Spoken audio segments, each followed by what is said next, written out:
boş toğtamış ağır yıllarda, geçen yol yada salmağa geldim. Mideme çekbeyik kalan bütünü, divarlan yıkılan yerine geldim. Aşık de könü tarih katını, akağız ayılap kalan hatımı. Türkanı halkımın nedir günahı, yadigarlık yatan yerine de geldim. Türkanı halkımın nedir günahı, yadigarlık yatan yerine de geldim. Kızılbaş şodonu şolgala tarap, daşına taraptı möykimin kerem. Bağısı mülkuman kızıl göz Arap, şolun fegüş kurun yerine geldim. Takma terden geçerdi görünlü düşman, Kızılbaş karşısı ederler puşman. Kırıp tüködyedi atından düşman, kelleler getiren yerine geldim. Kırıp tüködyedi atından düşman, kelleler getiren yerine geldim.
Türkmen'in mercidi nur verdi hanni, il günnen ayamadı ol şerin zanni.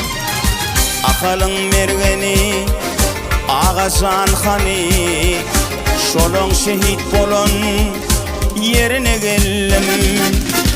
Karabatır bile kılcında kanna, düşmanlardan geberdi lagra kakanna.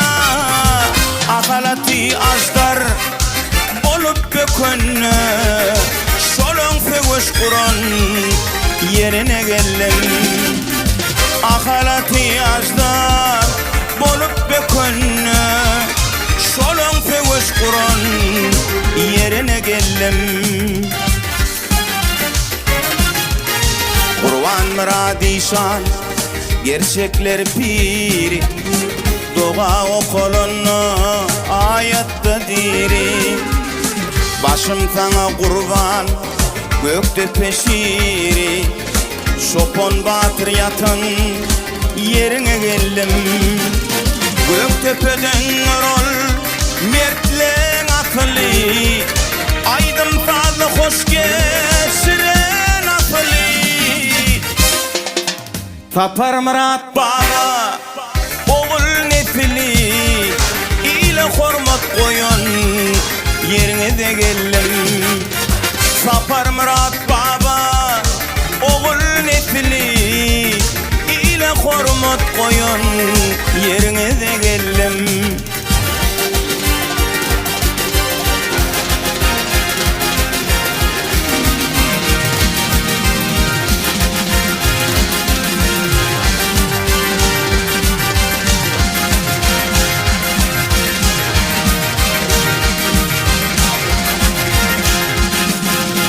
Oğlun mağşı, tigan mağşı, bakşılar başı, Bekleşip billimi heyde bir kişi Dinlenenne yad edenler ayaz ney kışı Şofun kodu saatlan iline gellim Göktepe yaylası ata vatanım Ayıp olur ya da salman yatanım Adım Aydar arzu ettim yetenim Şart durmuş vatanını yazmağa geldim Adım Aydar arzu ettim yetenim Şart durmuş vatanını yazmağa geldim İle hormat koyun yerine de geldim Şolun peveş kuran